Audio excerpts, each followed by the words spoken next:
E se tudo o que você aprendeu sobre sofrimento, justiça divina e punição estiver errado? E se Jó nunca foi um homem sendo castigado por Deus, mas a representação da própria jornada da humanidade?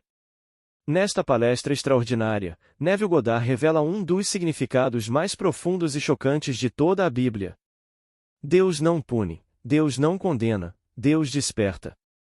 O sofrimento não seria uma maldição, mas parte de um processo divino de transformação da consciência. Talvez a maior mentira espiritual da humanidade tenha sido acreditar em um Deus de retribuição. Hoje você descobrirá por que Neville chamou o livro de Jó de uma das obras mais incompreendidas de toda a Escritura, e como essa revelação pode mudar completamente a maneira como você interpreta a sua vida, suas dificuldades e até mesmo quem você acredita ser. Prepare-se, porque depois deste vídeo você talvez nunca mais leia a Bíblia da mesma forma. Esta noite falaremos sobre o livro de Jó, possivelmente o livro mais citado incorretamente no mundo. Ouso dizer que vocês usam trechos do livro o dia todo sem perceber que estão citando-o erroneamente. Pois ninguém sabe quem escreveu o livro. Leva o título de seu herói, assim como tantos livros da Bíblia, e o livro de Josué, Neemias, Esdras, Daniel, Ruth, muitos levam o nome do herói do volume. Esse é o livro de Jó. A palavra Jó, assim afirmam os famosos estudiosos, por análise significa, onde está meu pai? Você e eu ouvimos isso como ao perseguido, mas o ponto central da narrativa é que Jó era completamente inocente, não culpado de qualquer ofensa, mas simplesmente a vítima do experimento mais cruel de Deus. O último capítulo revela que tudo foi por Deus. Algum estudioso ao longo do caminho, ou algum escriba, inseriu uma pequena história no primeiro capítulo que é suspeita, porque eles não podiam acreditar que Deus pudesse fazer isso com o homem. Então eles afirmam que um pacto foi feito entre Satanás e Deus permitiu que Satanás o fizesse, e Satanás, o acusador, Satanás, o duvidoso. Mas Satanás desaparece logo no primeiro capítulo e nunca mais reaparece. Ele o faz no segundo capítulo apenas por um momento, mas não nos 42 capítulos seguintes, nem mesmo no epílogo. E assim sabemos que o experimento cruel foi feito por Deus. Agora, você é Jó, eu sou Jó, o mundo é Jó, o mundo da humanidade. E abordá-lo como se fosse uma lição objetiva de paciência, paciência sob estresse, sob provação, é errar desde o início. Esse não é o propósito da história. Espero poder transmitir isso a você como eu o vejo. Se eu fosse colocá-lo na Bíblia, eu o colocaria bem no final do Antigo Testamento, pois parece levar direto à revelação do Novo Testamento. Mas não estou reescrevendo a Bíblia ou reorganizando-a, mas se eu a colocasse, é onde a colocaria. Simplesmente conduz diretamente ao desdobramento da visão como a encontramos nos Evangelhos e nas Epístolas. Primeiro, se você não estiver familiarizado com ele, deixe-me contar alguns dos destaques de Jó.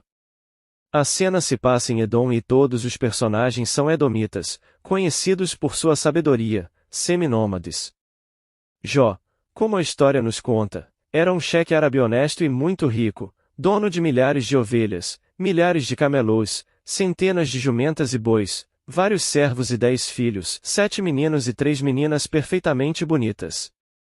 Assim nos é contado na história. É um prólogo para nos contar tanto sobre o grande herói que foi Jó. Depois vem os 4 ais, baseados no pacto entre Satanás e Jeová.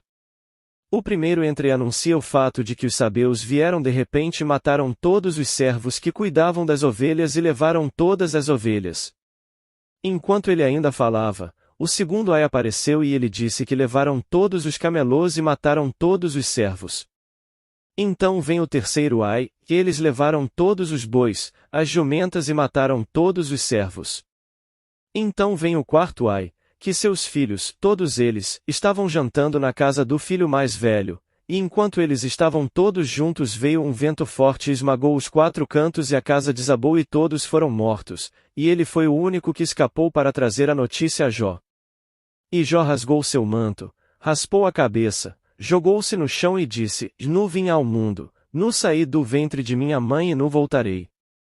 Então ele se culpou, não pelo ato, mas por ter dito, nu vim ao mundo e nu voltarei. Ele não viu nada para condenar em Deus. E assim ele não viu nada de errado que Deus havia feito.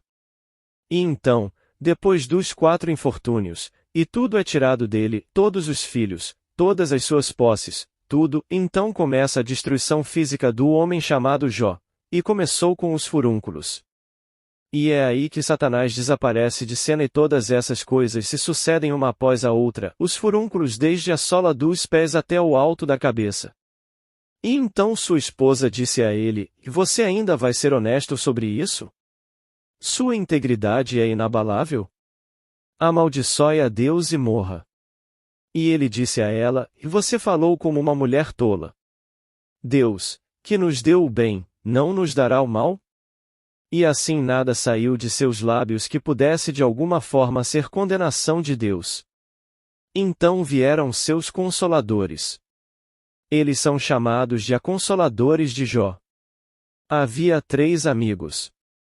Eles vieram para confortar Jó. Eles ouviram falar de sua situação. Ele perdeu tudo, sendo o sheik mais rico de todo Edom, e eles não podiam reconhecê-lo, ele era uma criatura de aparência tão horrível. Quando eles o viram, eles também rasgaram suas vestes e sentaram-se com ele por 5 dias e 5 noites sem falar de luto por seu amigo. Jó quebra o silêncio e o quebra com a afirmação de que o próprio dia deveria desaparecer do ano civil. Pereça o dia em que nasci e a noite em que disse que um menino foi concebido. E então ele tem esse discurso contra ser trazido a este mundo. Ele não pediu para ser trazido, ele foi trazido. E ele se encontra agora sem nenhuma culpa e todas essas coisas acontecendo com ele.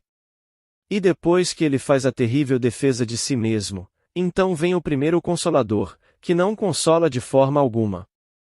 Pois ele é treinado, como Jó foi treinado, como você e eu somos treinados, para acreditar na justiça divina. Então todos nós acreditamos na justiça divina, na retribuição.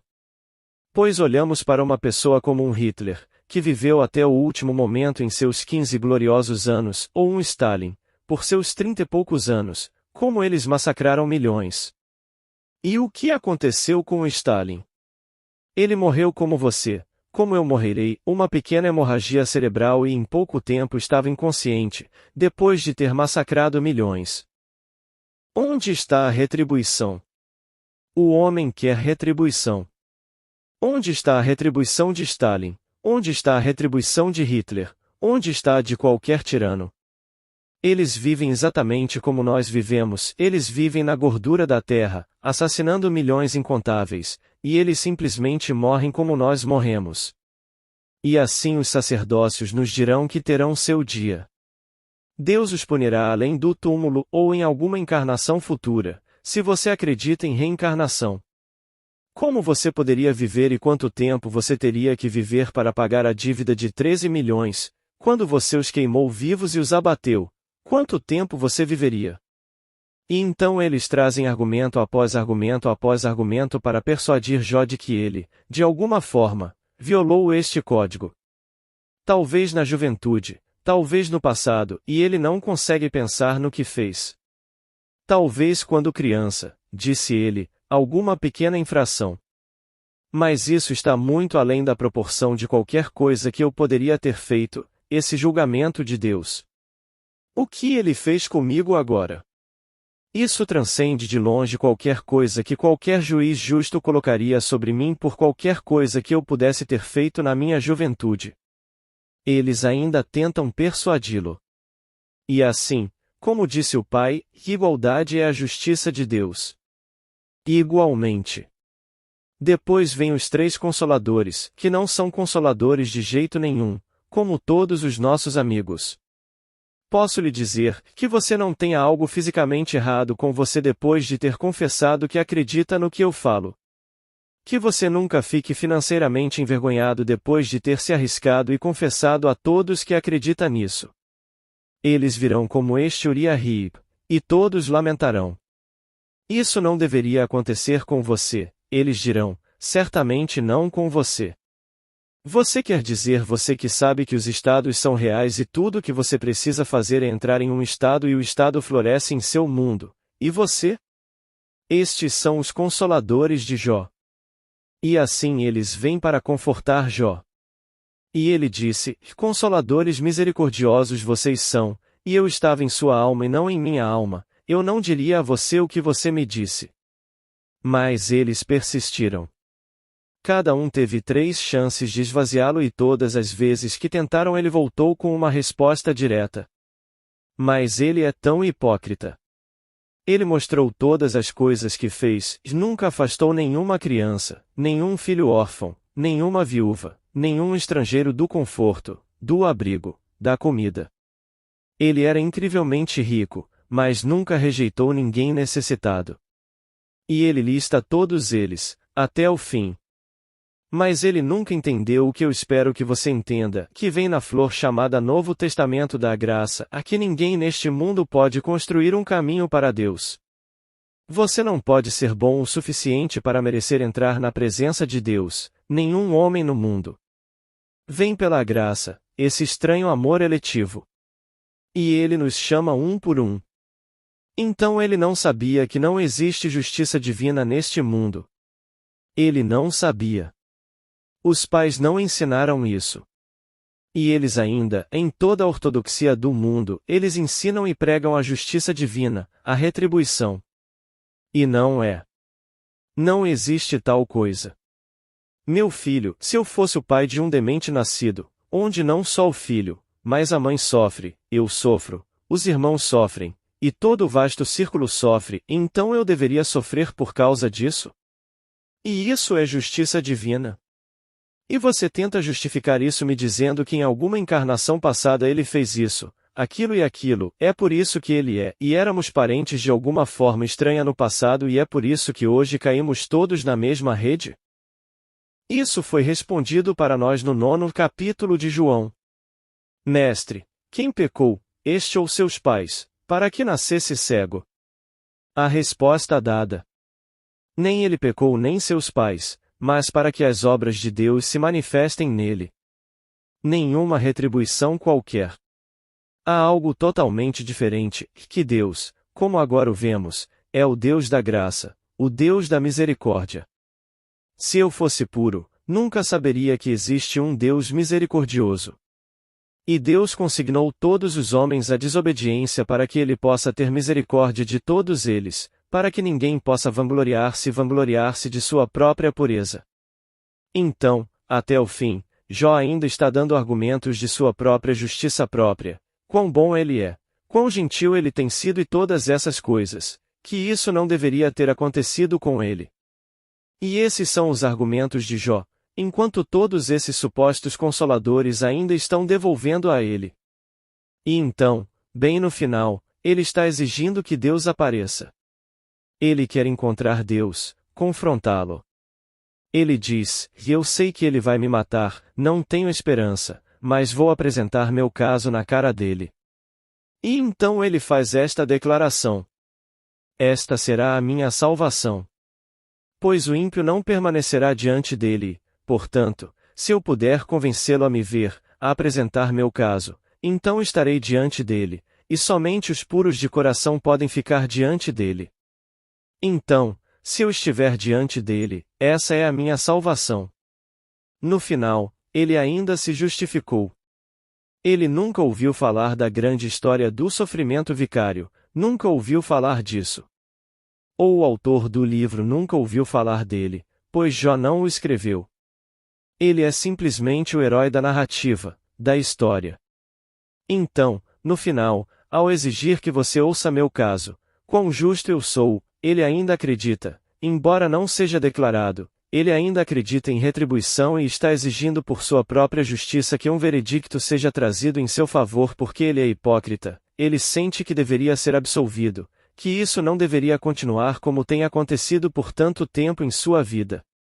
Então você vê, ele ainda não abandonou a crença na retribuição, embora negue quando os amigos discutem o ponto da retribuição.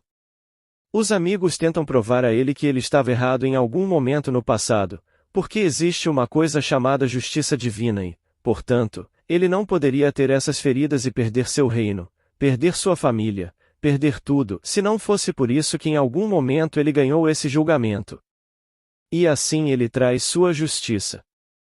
E então vem a voz de Deus. Pela primeira vez Deus fala. Deus se recusa a responder a todos os argumentos dos homens. Ele se recusa a responder aos argumentos e pedidos de Jó.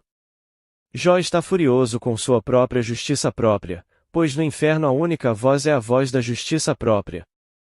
No céu tudo é perdoado e a voz do céu é perdão completo, não importa o que o homem já tenha feito. No céu a voz é o perdão completo. No inferno tudo é justiça própria. Ele estava no inferno embora andasse na terra, assim como nós estamos no inferno se estivermos cheios de justiça própria. Então Deus lhe responde do redemoinho. E posso lhe dizer, é uma expressão perfeita, o redemoinho. É assim que ele vem. Quando ele vem por meio de um redemoinho. Você ouve e sente e pensa que é a tempestade mais assustadora que já encontrou, que qualquer homem poderia experimentar.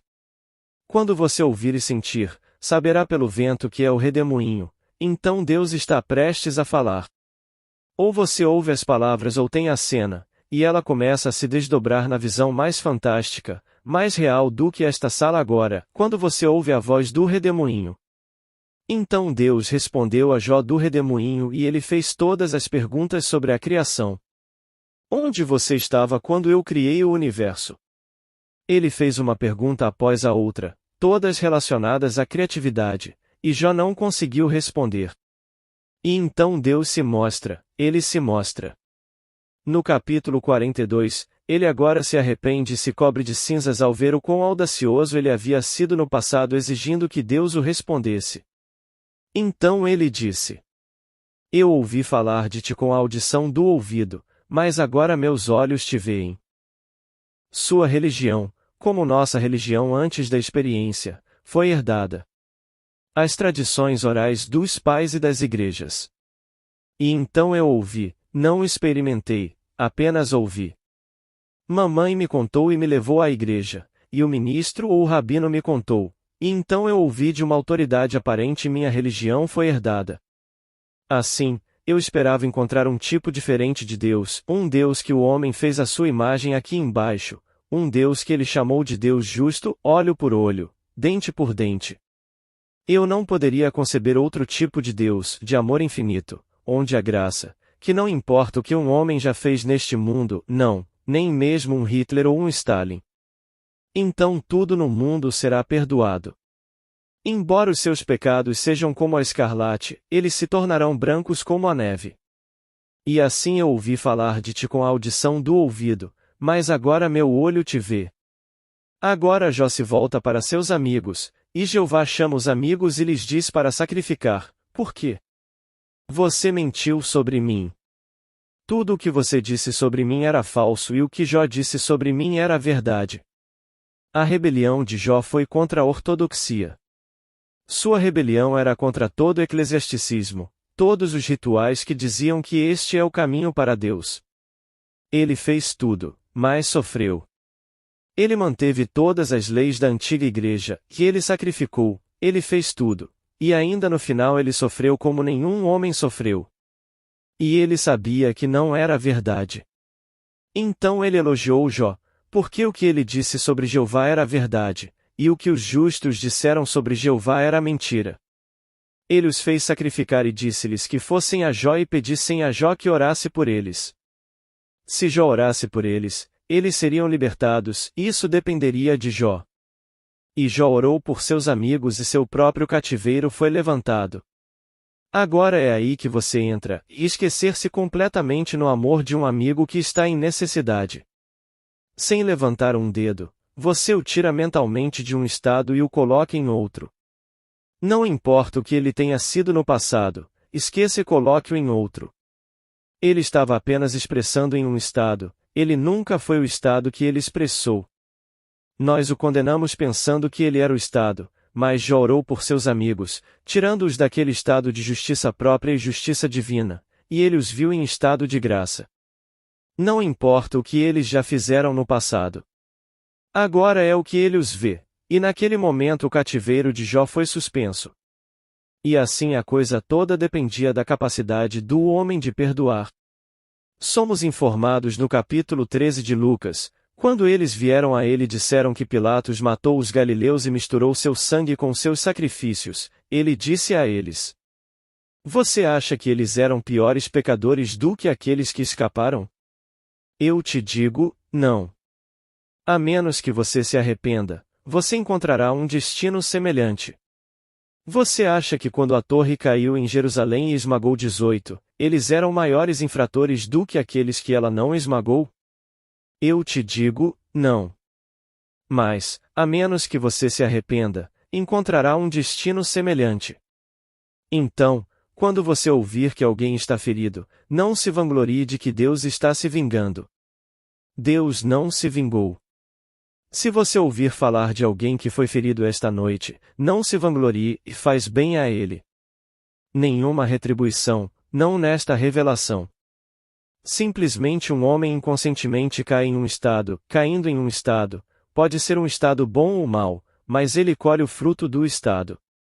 Ele não é bom nem mau. Então Blake disse: Não considero nem o justo nem o ímpio um estado supremo, mas cada um deles estados em que a alma pode cair em seus sonhos mortais de bem e mal quando deixa o paraíso seguindo a serpente. Quem é aquela serpente? O próprio Deus. Pois ele me consignou você, todos os seres do mundo, à desobediência, e nós partimos pela desobediência, pois ele declarou, e você certamente não morrerá. E quem me disse isso? A serpente. E quem é a serpente? Apenas um símbolo do próprio Deus.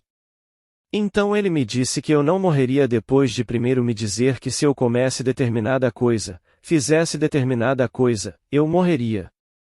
Então ele me diz que não morrerei realmente, mas meus olhos se abrirão e me tornarei tão sábio quanto os deuses. E então ele me seduziu a desobedecê-lo e assim deixei o estado de inocência para um mundo de experiências onde caio de cabeça em diferentes estados.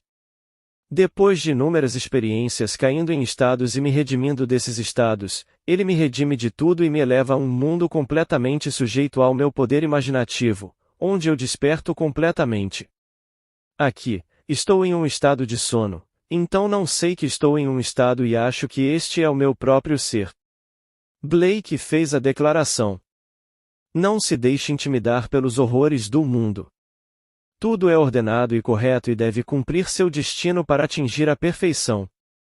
Busque este caminho e obterá de sua própria alma uma percepção ainda mais profunda da eterna beleza da criação. Você alcançará uma libertação cada vez maior daquilo que agora parece tão triste e terrível. Nada a ser julgado neste mundo, nada a ser condenado, apenas a ser redimido. Assim, você e eu desempenhamos o papel de redimir os indivíduos aqui e, naquele momento, pela boa graça de Deus, Ele nos eleva para fora de todo o vasto mundo de estados. Mas até lá podemos nos redimir. Você não se sente bem? Tudo bem, vou me convencer de que você nunca se sentiu melhor. Vou me convencer de que você nunca se sentiu melhor e, na medida em que estou convencido, estou tirando você de um estado para outro. Não tente identificar por que ele não está se sentindo bem. É um estado. Não tente identificar e dizer que é bom para ele, eu sabia que ele não prestava. E esqueça isso. O ser que nunca foi bom em um determinado momento, você o tira desse estado para outro, de modo que, embora seus pecados sejam como o escarlate, por sua causa eles se tornam brancos como a neve. E então você continua redimindo as pessoas, uma após a outra. Independentemente de quantas vezes você falhar, tente de qualquer maneira e você os retirará. Então, um dia, quando você menos esperar, Deus se revelará a você e você dirá, e eu ouvi falar de você. Eu realmente não sabia que você existia. Acreditei e esperei que sim, mas ouvi falar de você com a audição do ouvido, isto é, a tradição oral. Meu professor na escola falou sobre você, e meu pai, as igrejas, todas as pessoas que acreditaram em você falaram sobre você, mas agora meus olhos veem você. Não importa o que todo o vasto mundo dirá. Eu vejo algo totalmente diferente. Você não é nada do que me disseram que você era. Você não é um juiz. Não existe julgamento justo com você, nem justiça divina, apenas graça. A lei veio por meio de Moisés, mas a graça e a verdade vieram por meio de Jesus Cristo. Então, agora eu vejo. Não preciso mais aprender quem você é. Eu te vejo. E então, posso lhe dizer, ele vai te abraçar, porque quando ele te pergunta, ele responde em você. Agora, o que quero dizer com sofrimento vicário, mencionado anteriormente? É o conceito mais difícil do mundo para o homem compreender. Sempre que usei com alguém que sofria no momento, recebi invariavelmente a mesma resposta. Alguém me disse recentemente em São Francisco, estou sofrendo. Você disse que Deus sofre por mim? Bem, talvez ele esteja sofrendo em algum lugar da eternidade, mas eu estou sofrendo, estou sofrendo. Eu disse, qual é o nome dele? Deus. Não, esse não é o nome dele. Seu nome é Eu Sou. Quem está sofrendo? Bem, eu sou. Ótimo, isso é Deus. Não há Deus aqui, estou sofrendo. É a coisa mais impossível de passar para o homem, aquele homem que parece estar vivo, está vivo apenas pelo fato de que Deus se tornou ele, que Deus se tornou o homem, que o homem se tornou Deus. Ele se afundou no homem, esse homem poderia dizer, eu sou, pois esse é o nome de Deus, e que todas as coisas são feitas por Deus, para individualizar você, eu, todos nós. Quando aos seus olhos o trabalho é feito, depois de incontáveis eras de dor, é uma dor como colocar ouro em estado bruto de minério na fornalha e tirar ouro derretido, ouro puro, nada além de ouro puro. É preciso calor, é preciso fogo. Essas são as fornalhas da experiência, e somos colocados no mundo das experiências e trazidos como ouro puro. Quando somos trazidos para fora, em sua presença somos exatamente como ele. Ainda não se manifestou o que havemos de ser, mas sabemos que, quando ele se manifestar, seremos semelhantes a ele. Pois nos tornamos o que contemplamos. Devo contemplá-lo para me tornar isso. Então, eu ouvi falar de ti com a audição do ouvido, mas agora meu olho te vê. E ao vê-lo, você fica marcado com a imagem da eternidade. Você é um com ele, um com Deus, como Deus. É ele, fazendo isso em você, no homem, e quando ele completou a tarefa, somos informados. Aquele que começou a boa obra em mim há de completá-la no dia de Jesus Cristo. Ele o levará à conclusão. Ele a iniciou e a completará.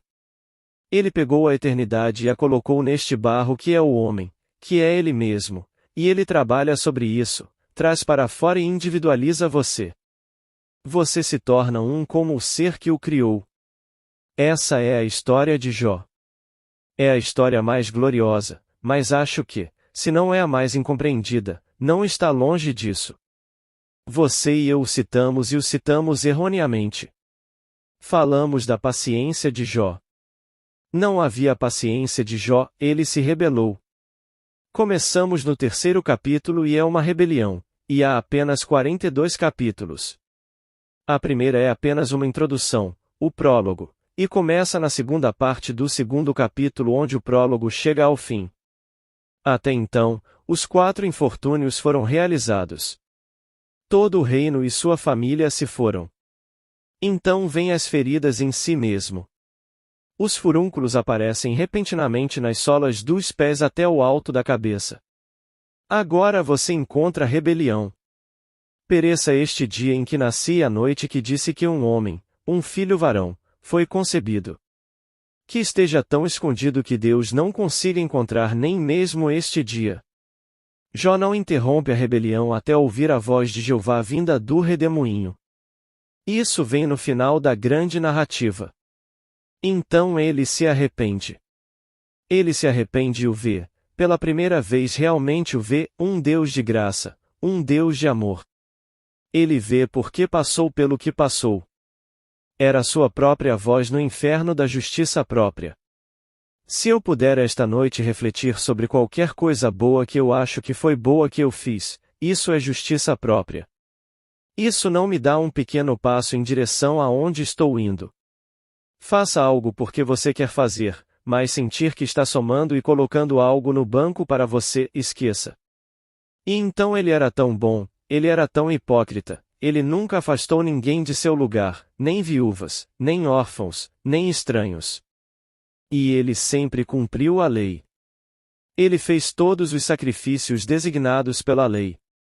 No final desta festa especial, Jó, sem saber o que poderia ter acontecido na casa de cada irmão onde a festa se reunia hoje, cada um em uma casa diferente, ele foi e sacrificou generosamente, caso eles de alguma forma violassem até mesmo em sua vontade interior aquilo que Jeová designou, então ele por seu sacrifício expiaria por eles.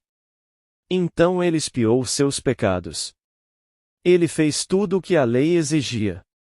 Mas ainda assim ele estourou em todos os furúnculos e então aprendeu que você não pode ser bom o suficiente para merecer o presente de Deus. A justiça própria é apenas a voz no inferno. Então você tinha razão, Jó, e não existe justiça divina, retribuição nenhuma, nenhuma. Ele não disse, ó Assírio, a vara da minha ira, a vara em suas mãos é a minha indignação? Então eu o usarei, pois fiz tudo para o seu propósito, até o ímpio para o dia da angústia. E assim como planejei, assim será, como propus, assim permanecerá. Não voltarei atrás, a ira do Senhor não voltará até que ele tenha executado e cumprido os desígnios de sua mente. Nos últimos dias você entenderá isso claramente. Jeremias 23 versículo 20. Somente nos últimos dias ele se revelará. Você verá que todos os sofrimentos pelos quais você passou, o Deus de amor fez você passar.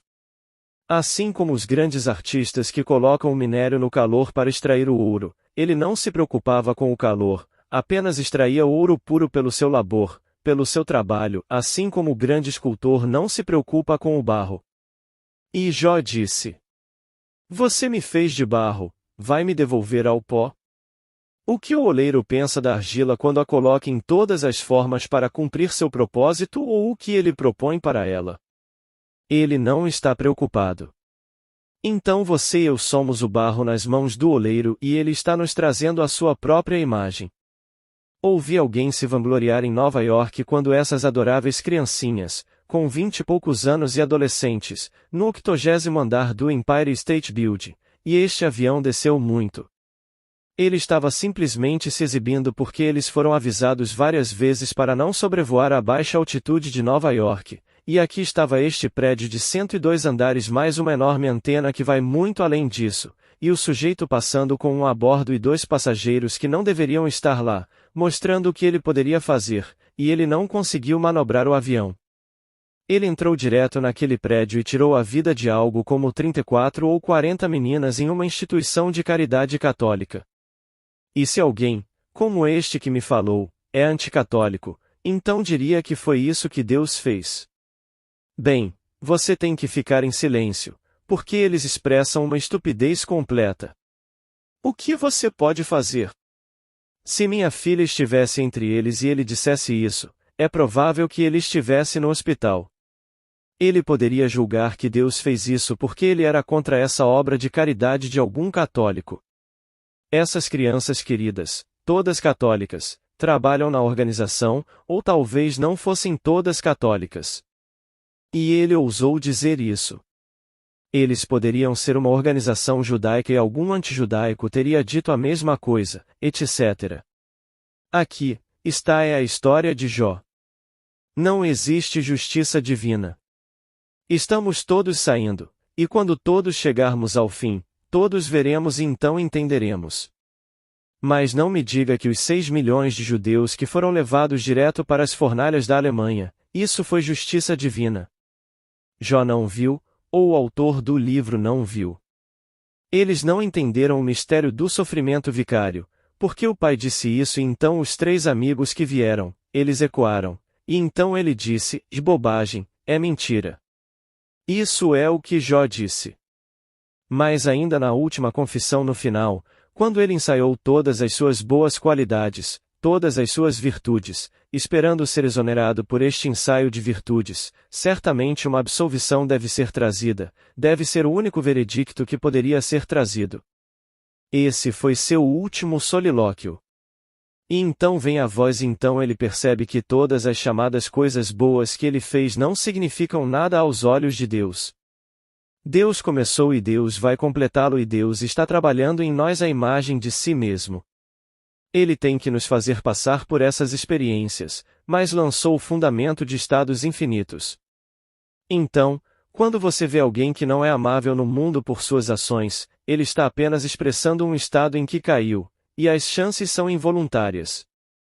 Não deliberadamente, mas inconscientemente ele tem que ocupá-lo enquanto está nele e então porque ele está vivo ele simplesmente o irradia, ele cresce e dá o fruto de si mesmo. Portanto, saiba que você pode perdoar todos os seres simplesmente puxando-os para fora. Este é o teste supremo da capacidade de perdoar. Identificar aquele que você perdoaria com o ideal que até agora ele não conseguiu expressar. Na medida em que você pode se convencer de que ele é esse ideal, nesse grau ele o expressará, e então você o liberta, você o salva, você o perdoa colocando-o em um estado completamente diferente. Jó não viu isso. Jó pensou se ele dava coisas e era gentil e generoso, mas não fez nada para mudá-las. O órfão continua órfão, a viúva continua viúva e todos permaneceram como eram. Eles foram alimentados com esta mesa generosa, mas todos permaneceram o que eram antes de serem alimentados. Não deixe ninguém permanecer o que era depois que você viu a necessidade dele. Você o vê de maneira diferente, tira-o de seu estado e o coloca em outro. Pobre homem, é tão fácil colocar a mão no bolso e dizer: aqui está $1. É tão fácil, mas vê-lo bem empregado e convencer-se de que ele realmente não precisa desse $, é difícil. Se você der a ele o $, como Jó, você contará suas virtudes. O dia em que você deu $1 a um homem, ele não ganhou, você deu. Então ele disse: e eu, o Senhor, que dei de suas mãos o bem, também dei o mal. Quem deu? E então eu digo: você pode perdoar para sempre. É divertido dar, mas é muito melhor se você ainda der a ele, transformando-o em sua mente vendo que ele não precisa. Se os homens não precisassem, que balão estouraria, a começar pelo nosso governo.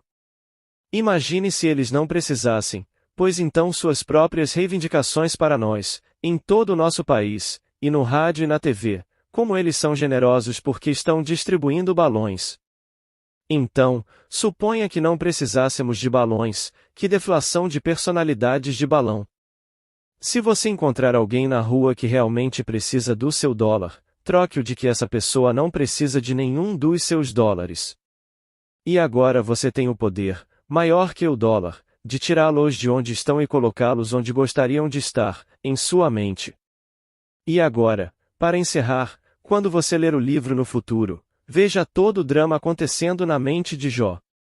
Não aconteceu entre 3 amigos e o quarto que foi trazido e Jeová e todos os outros. A coisa toda acontece em Jó. Este argumento retrata o próprio Jó como o acusador e o acusado. Então, ao lê-lo no futuro, veja apenas um desempenhando todos os papéis, e é Jó, você, e ele está em conflito consigo mesmo e, no final, ele está integrado. Ele está dividido entre aquele que o acusa e aquele que defende seus direitos, mas de repente ele se torna uma alma integrada. Nesse momento de integração completa onde não há ninguém além dele mesmo, ele encontra Deus. Pois Deus se torna ele para que ele se torne Deus, que está afundado em nós. A confusão continua até que finalmente não há outro a quem possamos recorrer. A coisa toda estava contida dentro de nós, e naquele momento de perfeição ele aparece aparentemente vindo de fora. Ele não vem de fora, pois quando você olha para ele, ele se parece com você, e então você vê, ele realmente não vem de fora.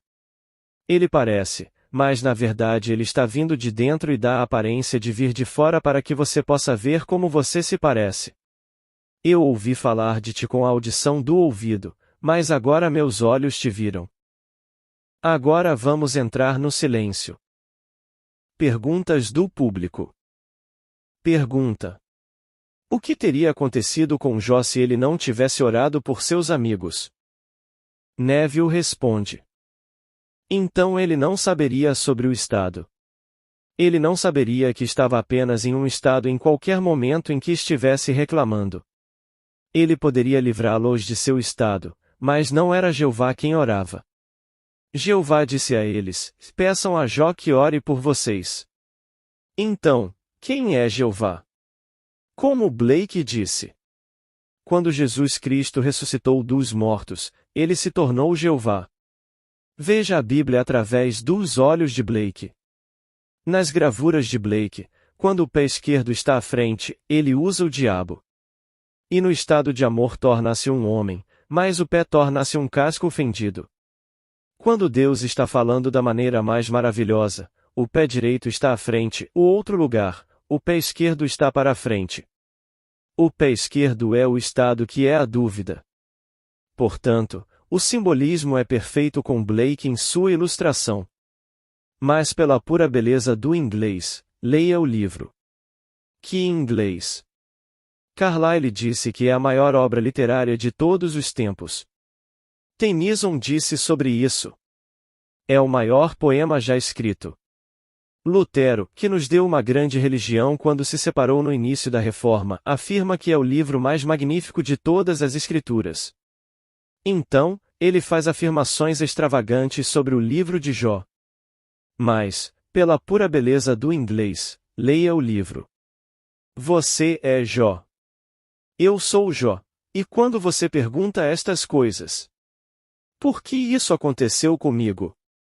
Não apenas coisas físicas, mas a perda de um amigo, a perda de um filho. O que é mais doloroso do que um pai que criou um filho e o amou, e espera que ele o transcenda com o tempo e deixe uma herança para ele, para ir ao túmulo e enterrá-lo? E ele o enterra, da mesma forma que Jó perdeu sua propriedade, perdeu tudo, e todos os seus 10 filhos morreram. Mas a peça está acontecendo nele. No último capítulo, não apenas todos eles vieram no final depois que ele foi redimido, seus irmãos e irmãs, todos os seus amigos antigos vieram para simpatizar e confortá-lo pelo mal que o Senhor trouxe sobre ele. Seus 7 filhos e suas 3 filhas estavam lá, mas no primeiro capítulo eles estavam mortos. No último capítulo eles estavam lá. Ele viveu 140 anos. Cada letra do alfabeto hebraico tem um valor numérico e um nome simbólico. No simbolismo, 100 tem a letra Akof Apron Akoof, a parte de trás da cabeça. A centena é simplesmente isso, e 40 é a menha cujo valor simbólico é a útero. Então, aqui está o útero onde ele viveu, a parte de trás da cabeça. Na parte de trás da cabeça, esse útero se torna a tumba do homem. Isso infere que o homem está realmente enterrado, mas não sabe disso, e um dia ele vai acordar. Ele despertará dentro de si e descobrirá que está sepultado. Ele nunca soube antes que estava sepultado, ele pensou que estava andando na terra. Ele não percebeu que tudo isso era como um sonho se desenrolando, até que um dia ele acorda e a tumba é seu próprio crânio. Mein Kof. Aqui está o Men e aqui está o 40. O útero. É aqui que ele é gerado pelo próprio Deus. E assim ele viveu 140 anos. Kof Men.